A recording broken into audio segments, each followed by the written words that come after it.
Today, I'll be reviewing the article Views on Efficacy and Ethics of Punishment Results from a National Survey. This was conducted or released in 2008 in the International Journal of Behavioral Consultation and Therapy. So, just viewing the topic of punishment, what's the big deal? Some considerations are efficacy and ethics, the history and legality, perceptions, and level of acceptance of punishment procedures. The authors stated that punishment-based treatments are amongst the most controversial treatments. And they offered some oppositional opinions that punishment is unnecessary. Only reinforcement procedures should be used. Punishment has harmful side effects. It's unethical, and it has questionable legality.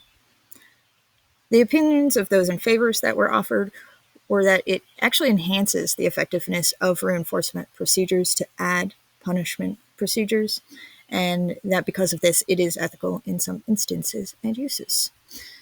The perception levels of acceptance appear to be highly polarized, with dozens of papers and debates defending or opposing the use of punishment procedures. So it was the purpose of the article to see if perceptions and acceptance of punishment procedures were actually as polarized as they seemed, and as they had been reported. The authors did this by preparing to survey 500 ABA members chosen at random from across the United States. For ASR 1, I'd like to see what are your personal views of punishment procedures in regard to efficacy and ethics in your home and family life? What are your professional views of punishment procedures in regard to efficacy and ethics in your current role in the workplace? And if there are differences, why are there differences? What are some contextual variables or considerations that shift this perspective from home and family life to the workplace?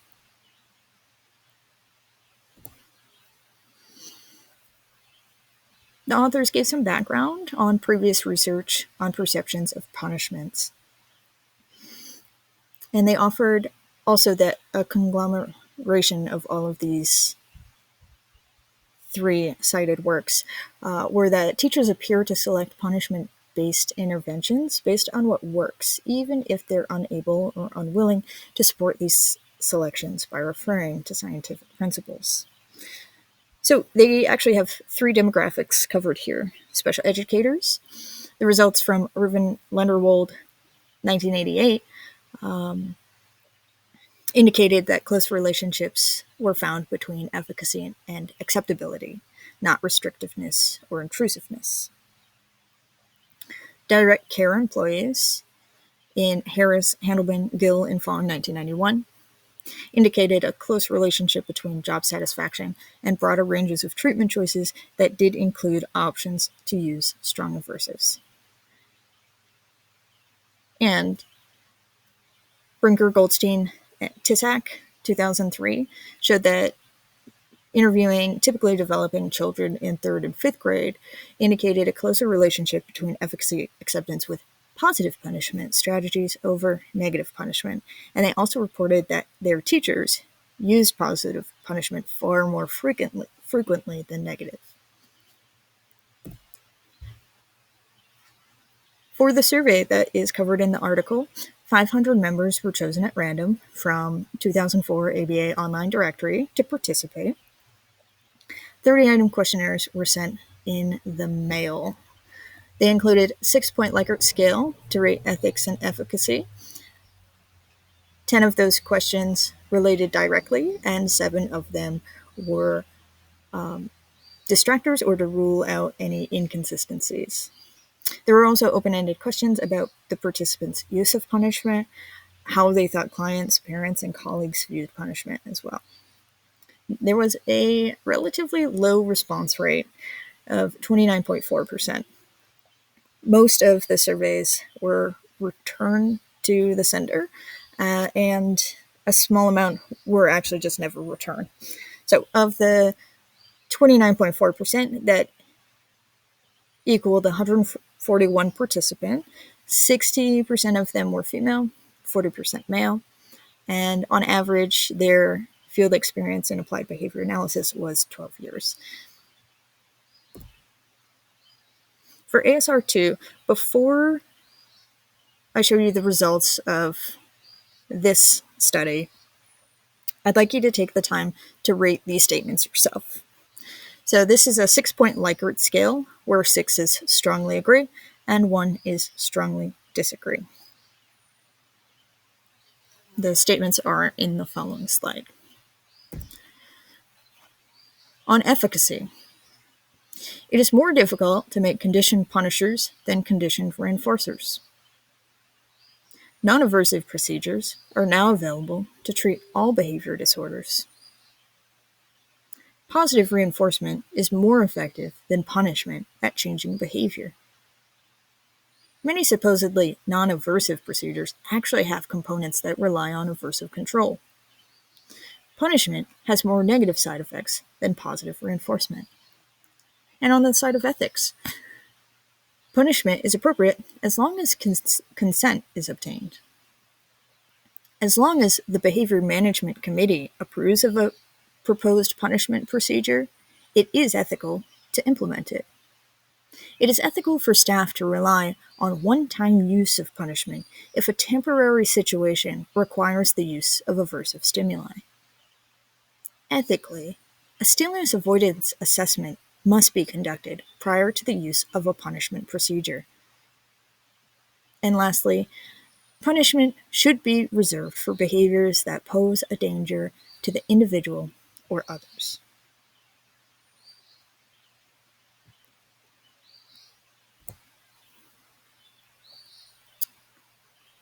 The results of the survey, included in this article from the 141 participants, showed strong agreements that punishment has more negative side effects than positive reinforcement. Many supposedly non-aversive procedures actually have components that rely on aversive control, and positive reinforcement is more effective than punishment at changing behavior. The authors say that, generally speaking, respondents viewed punishment procedures as less effective than positive reinforcement techniques.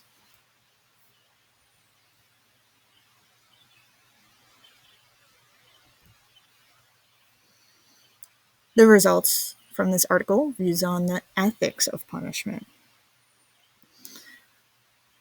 The authors indicate respondents generally agreed that punishment should be reserved for behaviors that pose a danger to the individual or others. There was also moderate agreement that, ethically, a stimulus avoidance assessment must be conducted prior to the use of punishment procedure. I'll add that this is just as preference assessments would be required before reinforcement procedures. You'll see that there's a moderate disagreement on the statement, as long as the Behavior Management Committee approves of proposed punishment procedure, it is ethical to implement it, as well as the statement, punishment is appropriate as long as consent is obtained. I'll add, just because it was approved does not make it ethical.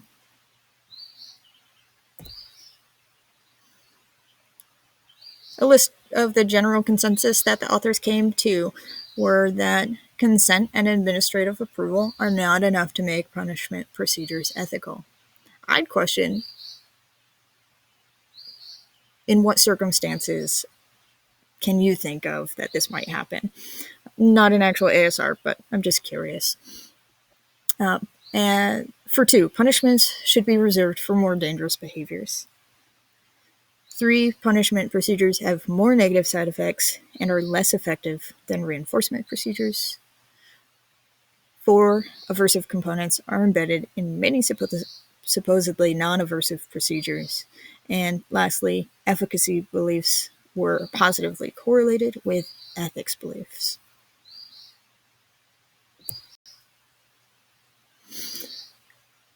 Despite having similar views regarding the efficacy of punishment, men's views regarding ethics of punishment were more favorable than those of the women included in this survey.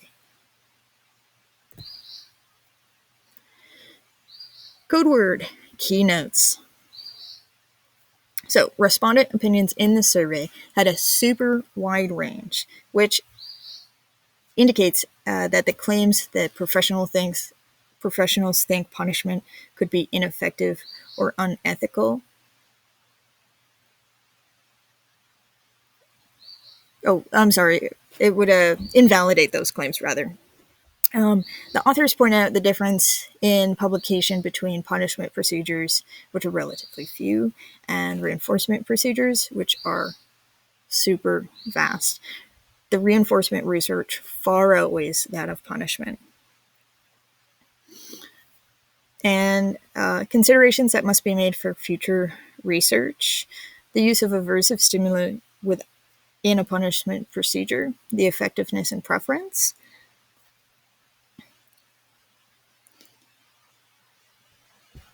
Hanley, Piazza, Fisher, and Malgeri, 2005, indicate that the use of aversive stimuli within a punishment procedure is not only more effective than the alternative, but also reported by the client as being preferred. Also, Brinker, Goldstein, and Tisak, 2003, the preference of specific punishment procedures as rated by those third and fifth graders.